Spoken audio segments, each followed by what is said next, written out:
The author of the drama is William Shakespeare. Prologue. At the very beginning of the work, its content is summarized. It presents the tragic love story of two young people from feuding families. The action takes place in fair Verona, where we lay our scene, and Mantua. Act 1. Scene 1. The famous houses of Montague and Capulet have been feuding for centuries. Even their servants did not hide their animosity toward one another. Thus, at the start of the play, a quarrel broke out between servants from both houses. Romeo's cousin, Benvolio, tried to keep the peace, but Tybalt, a kinsman to Lady Capulet, intervened and began to duel with him. The fight escalated into a riot involving the citizens of Verona. Finally, the heads of the families appeared, Lord Montague and Lord Capulet with their wives. Both patriarchs were eager to fight, but their wives restrained them. Only when the Prince of Verona arrived were the feuding parties calmed, as the ruler threatened them with death. "If ever you disturb our streets again, your lives shall pay the forfeit of the peace." Later, Benvolio spoke with his uncle, Lord Montague, about Romeo's melancholy. Neither knew its cause. Only during a conversation with Romeo did Benvolio learn that it concerned unrequited love for Rosalind. Scene 2. A young resident of Verona named Paris wished to marry Juliet Capulet and met with her father regarding this matter. Lord Capulet suggested that Juliet was still too young, yet he encouraged the young man. "Woo her, gentle Paris, get her heart. Slash my will to her consent is but a part." He advised him to attend a feast that evening, where he could choose a wife from among other women. Next, he handed his servant a guest list and asked him to invite them. However, the servant could not read. While on the street, he approached the passing Romeo and Benvolio for help. Upon learning of the upcoming ball, the young men decided to attend. Scene 3. During a conversation between 13-year-old Juliet and her mother, it is revealed that Lady Capulet wants to marry her daughter to Paris. Lady Capulet praises the young man, comparing him to a beautiful book. Read o'er the volume of young Paris's face, and find delight writ there with beauty's pen. She deems him a suitable husband for her daughter. For young Juliet, love and marriage were not yet familiar experiences. Therefore, she cautiously agrees to observe him during the feast. "I'll look to like if looking liking move." Scene 4. Romeo, Mercutio, and Benvolio set out for the masquerade ball. Romeo was not in a mood for celebration, as he was suffering over his inability to be with Rosalind. He claims, "I have a soul of lead, so stakes me to the ground, I cannot move." However, he wished to at least see her at the feast. Scene 5. A great many people gathered at the ball, whom Lord Capulet welcomed with a speech encouraging the youth to dance and celebrate. "Welcome, gentlemen. Ladies that have their toes unplagued with corns will walk about with you." Meanwhile, Tybalt noticed that Romeo, a member of the hated house of Montague, was among the guests.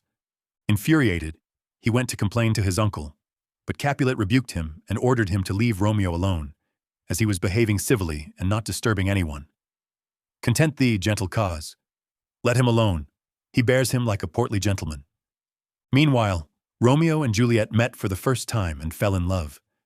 "Did my heart love till now? Forswear it sight, for I ne'er saw true beauty till this night." Act 2. Scene 1. Romeo climbed over the wall surrounding the Capulet orchard and made his way to the other side. "Can I go forward when my heart is here? Turn back, dull earth, and find thy center out." Mercutio and Benvolio tried to call him back, still believing that Romeo was in love with Rosalind. Scene 2. Romeo hides in the Capulet orchard and overhears Juliet speaking from her balcony. "O Romeo, Romeo, wherefore art thou Romeo? Deny thy father and refuse thy name." After Juliet's confession of love, Romeo reveals himself. The young lovers worry about the conflict between their families, but Juliet proposes marriage as a proof of his honorable intentions. "If that thy bent of love be honorable, thy purpose marriage, send me word tomorrow." Scene 3. Romeo went to Friar Laurence and asked him to perform the marriage ceremony for him and Juliet. The friar was surprised by Romeo's sudden change of heart regarding Rosalind. "Is Rosalind, whom thou didst love so dear, so soon forsaken?" Young men's love then lies not truly in their hearts, but in their eyes. Eventually, he agreed to the request, hoping that the union of the two young people would reconcile the feuding houses of Capulet and Montague. "For this alliance may so happy prove, to turn your household's rancor to pure love." Scene 4. Benvolio and Mercutio are frustrated that they cannot find Romeo. From their conversation, we learn that Tybalt, a kinsman to Lord Capulet, has sent a letter to Romeo challenging him to a duel.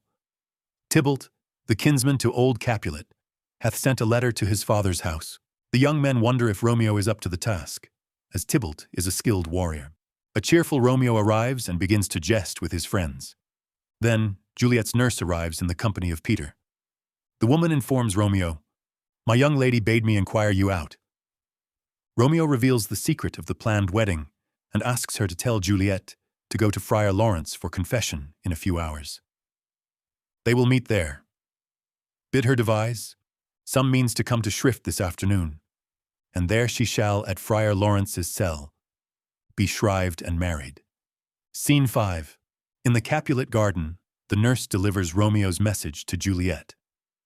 Before doing so, she teasingly delays the news, complaining about her weariness. "Lord, how my head aches, what a beating kind of head it hath." Finally, she tells Juliet to hurry to the friar's cell. Scene 6. Romeo and Juliet meet secretly at Friar Laurence's cell. The friar warns them about the intensity of their feelings. These violent delights have violent ends. He then leads them away to perform the wedding ceremony. "For by your leaves you shall not stay alone, till Holy Church incorporate two in one." Act 3, Scene 1. While walking the street, Romeo becomes a witness to a quarrel between his friend Mercutio and Tybalt. Tybalt insults Romeo, but Romeo refuses to fight.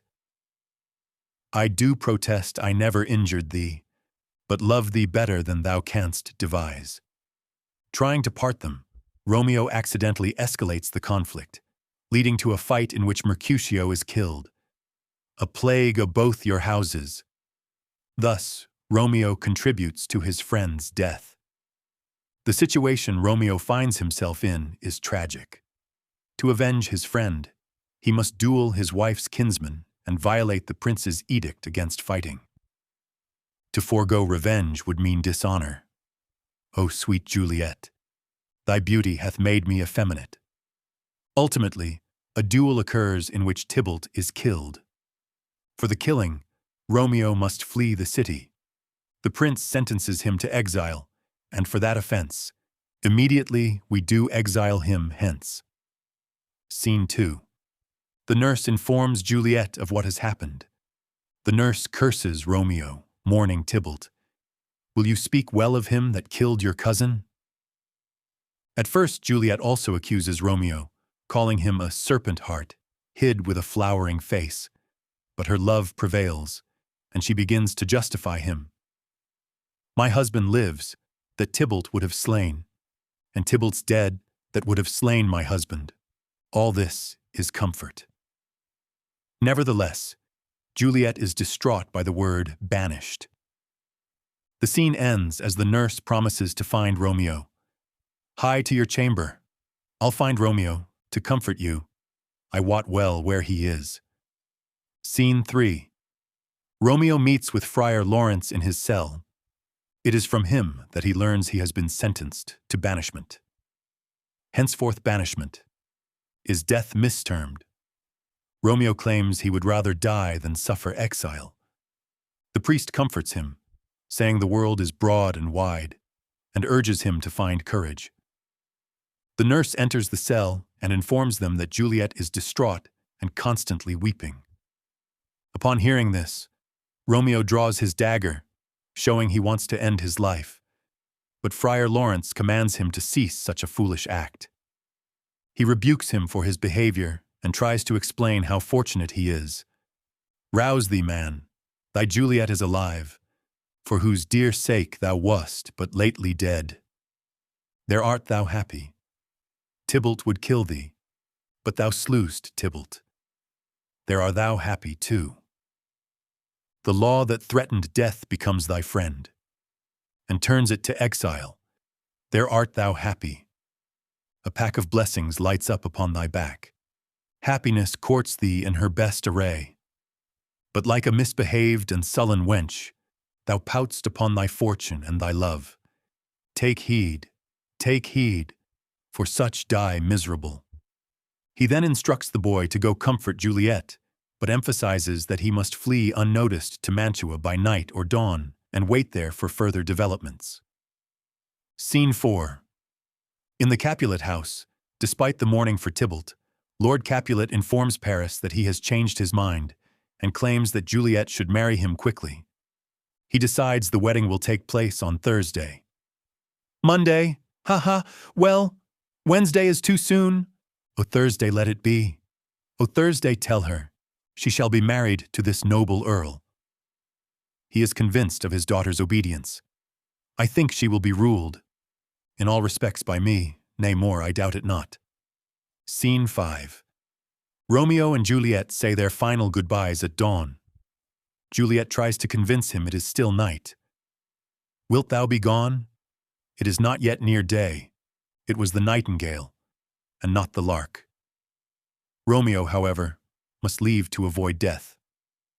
After he descends, Lady Capulet enters and informs her daughter that she is to marry Paris on Thursday. The County Paris at St. Peter's Church shall happily make thee there a joyful bride.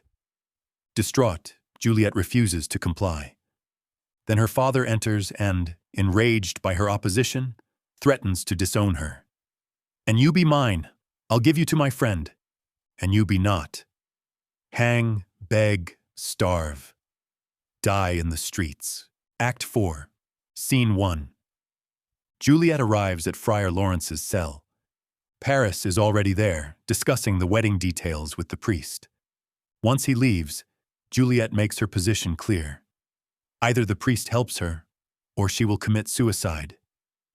Be not so long to speak. I long to die. If what thou speak'st, speak not of remedy. Laurence devises a plan. Juliet is to deceive her father until the very end, pretending she has no objection to marrying Paris. On the night before the ceremony, she is to drink a potion prepared by him, which will put her into a deep sleep that mimics death. And in this borrowed likeness of shrunk death, thou shalt continue 42 hours. Then Juliet is to be laid in the family tomb.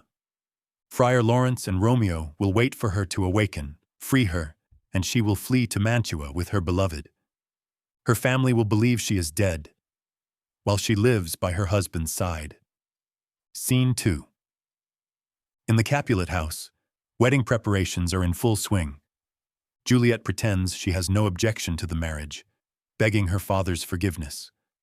Pardon, I beseech you. Henceforward I am ever ruled by you. Overjoyed by her submission, Lord Capulet decides to move the wedding up by 1 day. Send for the county. Go tell him of this. I'll have this knot knit up tomorrow morning. Scene 3.